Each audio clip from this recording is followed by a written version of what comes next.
I think we're told, follow your passion. But I think in that same breath, we think passion means effortless, which is not the case. I believe that the passion comes from the work because you see how much you've invested into it. So you become more passionate because now you see the momentum, you're moving the snowball, but that regiment, that rep has become a part of who you are. So now you're starting to value and love the process. And I think that is where it comes from.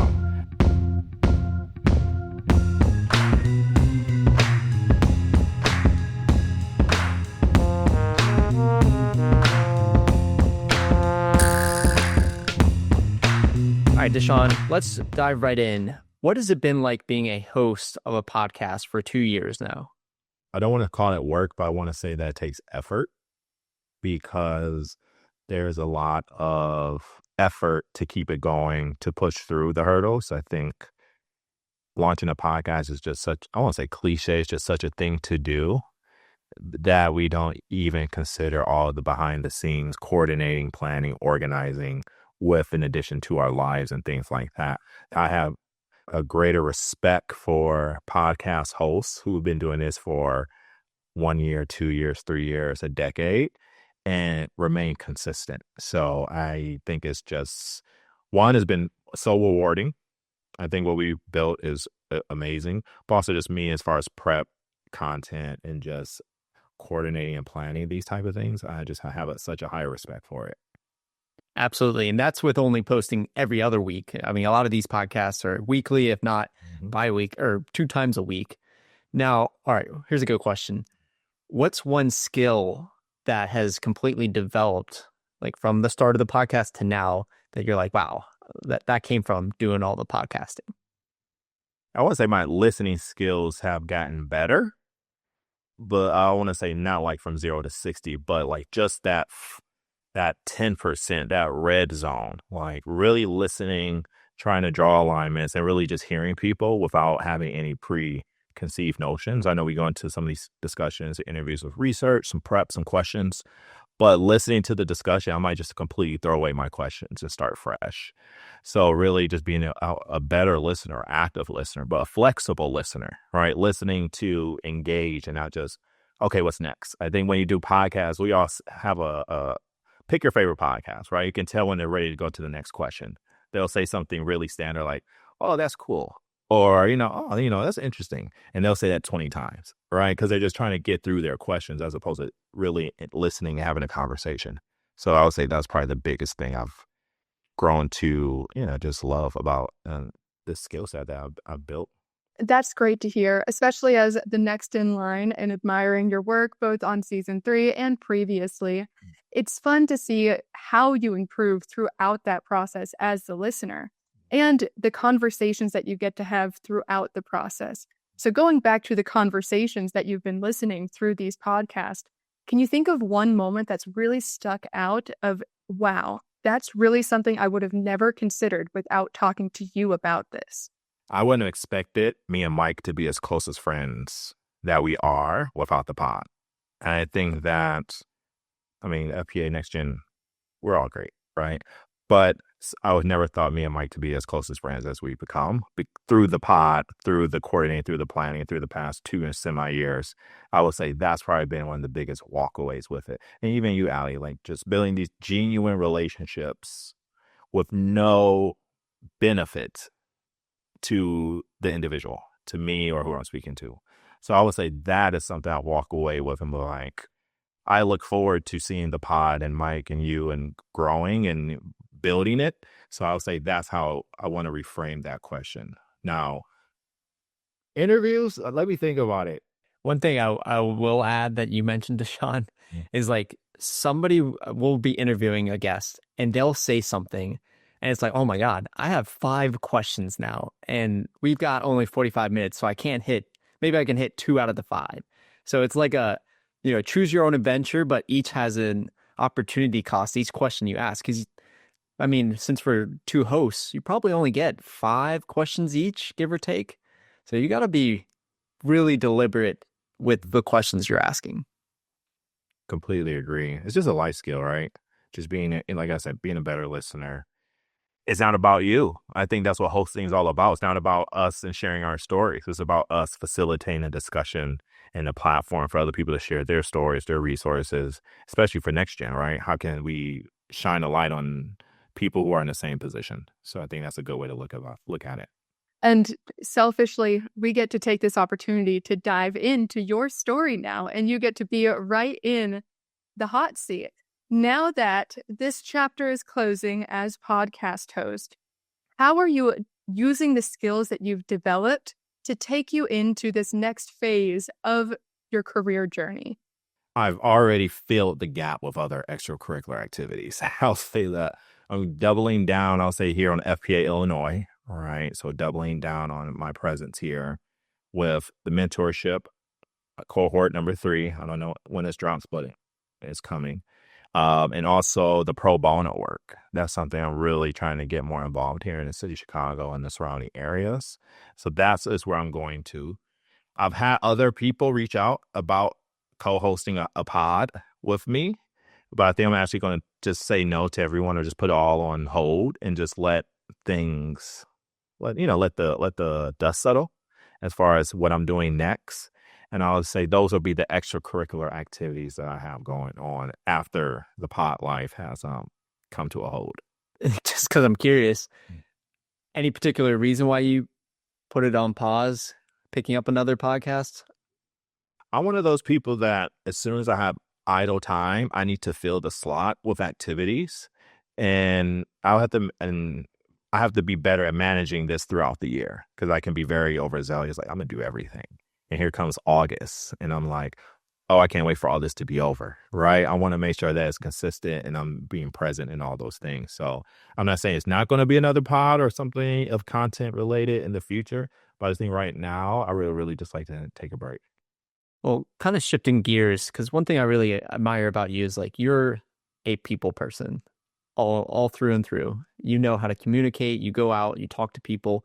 I think that's a really important skill for our listeners to learn. So how did you're probably naturally born with it, but then how have you enhanced your people skills, communication skills over time?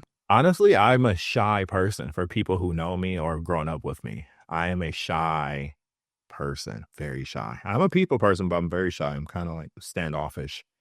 I want to say there's a book, Cal Newport, So Good They Can't Ignore You. It's really about just being so good at something, right, that people just can't ignore you just by putting in the work. And one of the things I just really started to doing was I move a lot or move several times and having a blueprint of how do I meet people. So one thing I do is I'll just look at my calendar, just like we do for work, for client meetings, things like that. And I prioritize socializing. So I have like weekly or monthly pillars. Like, okay, how many events am I going to this week, next week? Is it business? Is it fun? Is it interesting? And how many can I go just by myself? So now I'm at the point where I prefer to just go to events alone. And I just naturally will just bump into somebody. Or if I don't, I can go home. I can say, hey, I went and didn't just sit at home and doom scroll all day. And I would say that took time. I would say this probably took a decade to develop, honestly, just to go. Because who wants to go to an event? It's 100 people and you don't know anyone. We all know that feeling being the new kid in school or college or work, or it's intimidating. But I think leaning into it is really what makes it exciting. But also when you come into one of these events or any situations, I think people feel energy.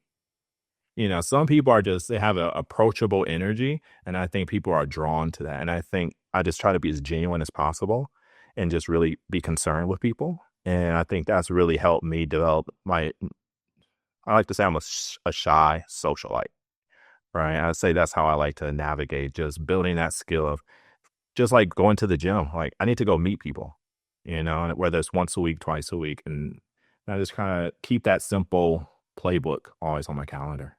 Are there any other consistent tools that you've come up with that you have seen direct benefit in either your own personal life or your work life? I think we all heard the phrase, eat the frog. I think eating the frog is just your daily medicine. I feel like this interview that really sticks with me, and they were interviewing Jack Dorsey when he's still CEO of Twitter. And they used to say, like, how do you take care of your day? And it was something along the lines of, he said, I wake up, he meditates, he walks to work for an hour, listens to podcasts, spends time with his family. And by the time he gets to the office, he has like a good meal, healthy things like that. And he said that there's no way I could have a bad day when I've already done the best things for myself. So me waking up, going to the gym, and just having that hour of physical misery, it really just sets me up, because it's like, how can I have a bad day when I just did the best thing for me today, right? And same thing with like networking. How can I have a bad day if I put myself out there, failure or success? So, but also on the other end of that is allowing yourself the flexibility to be a person. All right, I've been working out. It'll be 9 years this year. It gets boring. So be a person. You can change your mind. You can change your direction. You can pivot. Hey, I feel like purple today. All right, wear purple. And I think that those are the things. Keeping it simple, eating the frog, and allowing the flexibility to be in there have really translated. So when it comes to work or things like that, it's like, what's the worst thing I can do today? And it's like, okay, you got to do all these emails. Let's do it right now. Let's do it for this first hour, 8 a.m. to 9, before the day is rolling. And then you can say, at least I got the busy work out the way. So I would say that's how I've really translated my lifestyle into my work. And also at the same time, this is a bit of a rant, not separating my work from my life. They are one thing. If I'm on a travel trip, I find a gym and I'll do a drop in, or I'll look up networking events. If I'm going to, like, when we went to gathering, I didn't go, but I know Landon and Mike went running, right? So just weaving my life into everything I do, so that it's not like bucket A, bucket B. It's just one bucket, and it just translates to everything that I'm doing and how I'm executing. Love the morning routines and doing stuff for yourself, because that's how you become an A player, by taking care of those. My problem though is I eat the frog for myself, but then by the time I log in, I just want to read a newsletter and slowly work my way into the workday rather than working on the big project first. But one thing that's clear about you, Deshawn, is that you're consistent. You always show up, you do the rep, no matter how hard or how good the rep is, at least you showed up and did it. So how do you stay motivated to keep showing up? I don't know. I think I'm just searching for simplicity. I'm searching for simple answers. I'm trying not to overthink it. Motivation is one thing. Discipline is what keeps us going. But my why is what puts fuel on the fire. Like, why am I showing up for this? Why am I doing this podcast? It's no dollars in my pocket, but I really believe in the why we're doing it. To create a platform for people who want to enter the space. Why do you work in financial services? Because I think the information and knowledge can transform not just me, my community, my family, and things like that. Why do you work out? I just want to look good in t-shirts. Simple answers, right? I try to keep everything simple. So my motivation is really just drilling down on that why. Like, why am I doing this? Or why am I ordering this Uber Eats? Because I'm lazy and I wanted some pizza. All right, that's pretty simple. If I could just answer that question, then I could come up with a decision. But if I can't answer that, then it's just like, I shouldn't be doing it at all. Along those lines, we have a lot of early career professionals that listen to this podcast. How did you first start to develop your why for joining into the financial services profession? Same book. So good they can't ignore you. I wish I had an Amazon store so I could pay for the affiliate links, but I think we're told, follow your passion. But I think in that same breath, we think passion means effortless, which is not the case. I think, I believe that the passion comes from the work, because you see how much you've invested into it. So you become more passionate because now you see the momentum, you're moving the snowball, but that regiment, that rep has become a part of who you are. So now you're starting to value and love the process. And I think that is where it comes from, getting over that initial hump, and you start to see like your destination is still there, but are you enjoying that process? And I think that's really been the biggest thing. So for younger people who are entering this space, your why will come and it will change, right? Maybe it's for my family. Maybe I do want to buy a house. But the more you put into something, That love will just be built and ingrained in you. If you're a football fan and you're a Bears fan, you don't appreciate this past weekend's love as much as someone who's been a fan since they won the playoffs in 2010, right? Win a playoff game in 2010, right? And that's just that that regiment, that persistence, right, of being that. So I think that's just where it comes from. It's just loving the work that I'm doing. Now, especially when it comes to volunteer work, there's a lot of hurdles to get over, obstacles in your way. And I'm sure the why plays a huge role in this, but how do you navigate?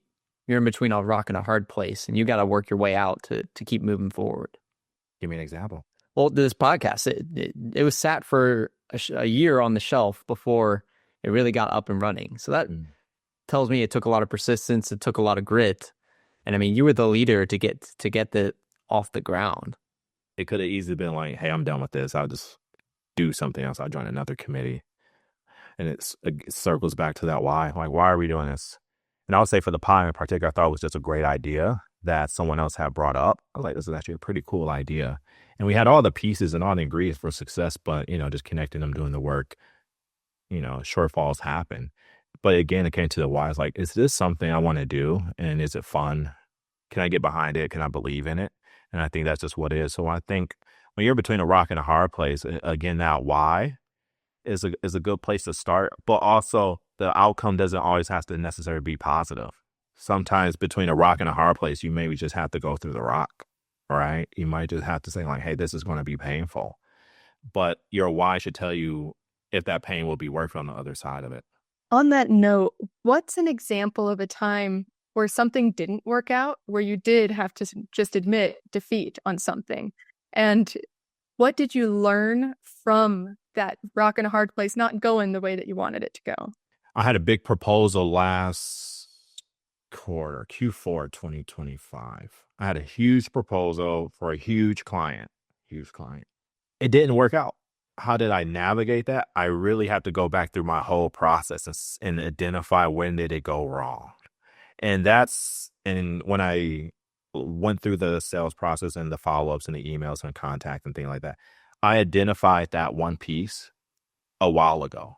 I was like, maybe this isn't a big deal. It had come to bite me in the butt. So I think that is one of those times where it's like, now moving forth, I would never make that mistake ever again, right? And that's just me being a lot more flexible as opposed to saying, oh, it has to be this way. It's like, no, it doesn't have to be that way. So I would say that's probably the most recent example when I actually was in a really tight situation for, big opportunity, but just didn't fall in my favor. That's like direct feedback that you skipped a step in your process and didn't refine it. It came right back. That's tough. And also just messaging, right? And I think like we were doing a proposal, potential clients say, hey, can you do this? And we were thinking, no, we can't do it. But if we went back maybe a few steps deeper, we was like, oh, there is actually a way to go about it. But we just have done it this way for so long that no one even thought that we could do this way.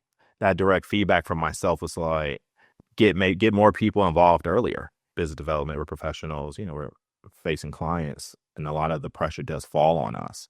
But being open, being able to raise your hand earlier in the process, like, hey, I need help, or I just need a check-in.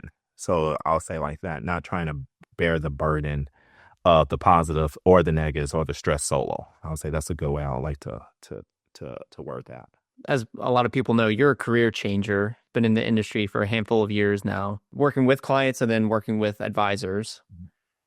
What would you tell yourself now, like the you that made the shift to the financial planning profession? What would you tell them now if you were able to have a conversation? I would say you're going to be all right. It's going to be better than you thought. It's going to be harder than you imagined, but it's going to be so worth it. And I'm not even where I want to be, right? We're all work in motion.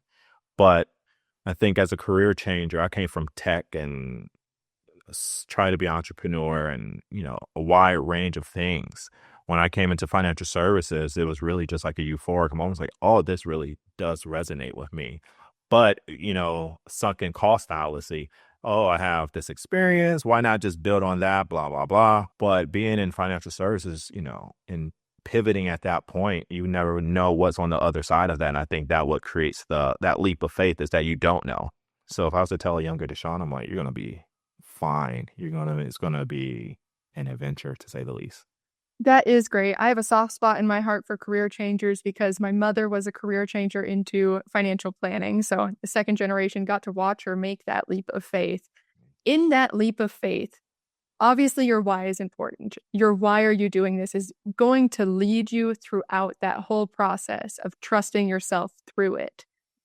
I love to circle back on what mistakes did we learn from, because I'm a true believer that a mistake is only a true mistake if you didn't learn anything from it. From being a career changer, what would you go back, recommend a different route to yourself, and would recommend to any other career changers? Or what did you do really well that you hope all career changers do? What I did do and didn't do, what I would recommend. What I did do, I think did well, was try to get educated and licensed and take as many tests as possible as early as possible. That was a good thing. Things I didn't do is I didn't study or do as many practice questions as I needed to, because I took the CFP 3 times. I took the 65 twice. I passed a 7 on the first go, but undervaluing those practice questions. I would tell anyone, love those questions. If it's 5,000, love all 5,000 of those questions, right? I would say that.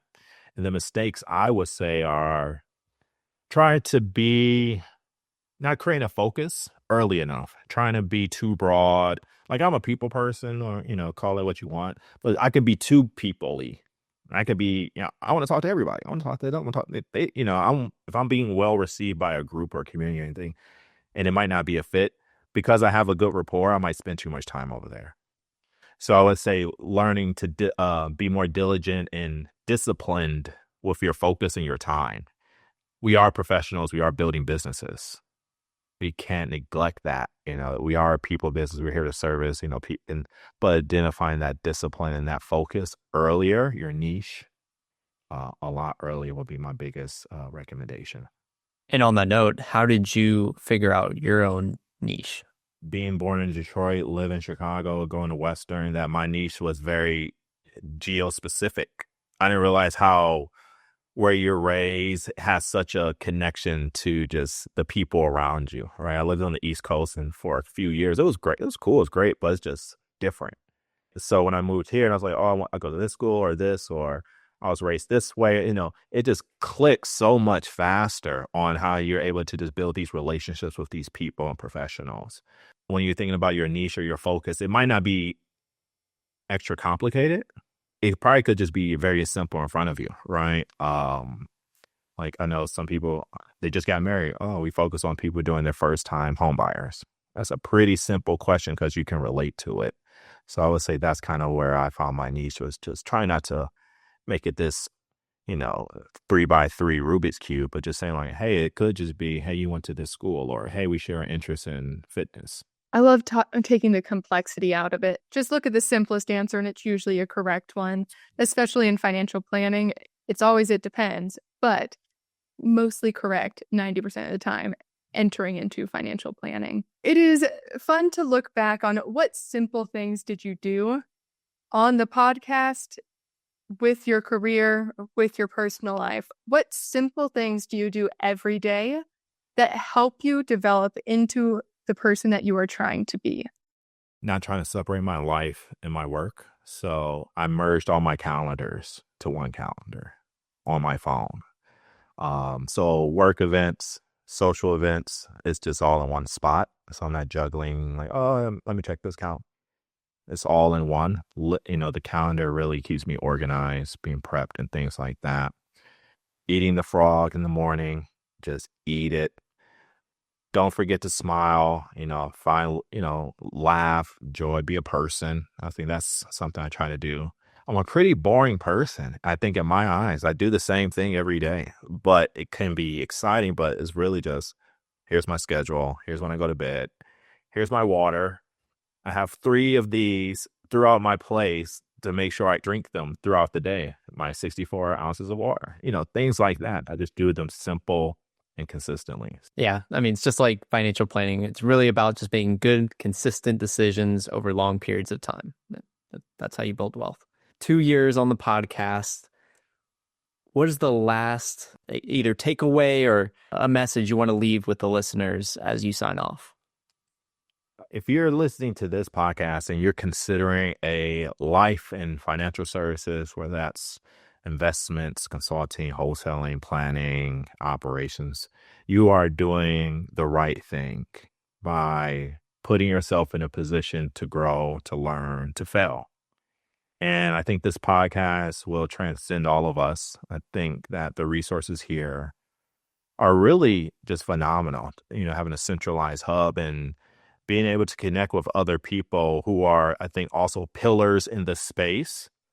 And I think we can say proudly that we are one of those pillars now, right? I truly believe it. We're not like a Brett Danko yet, but I do think we are on the pace to be like, oh, you want to get into the business?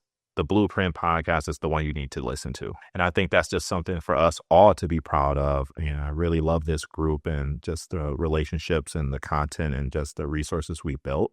And if you're listening to this and you're unsure, it's probably because you are doing the right thing. I think your truth is usually on the other side of that uncertainty. And I think this is the right direction to go.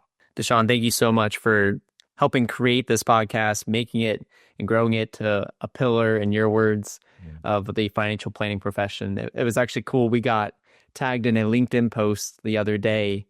Someone listed their top 20 financial planning podcasts, and we made the list. So we're definitely moving up in the world here. That's cool. It's amazing. Awesome. Well, that wraps up season 3. Thank you so much for all those who were listening. We will catch you in season 4 and keep working towards a successful 2026. Thanks.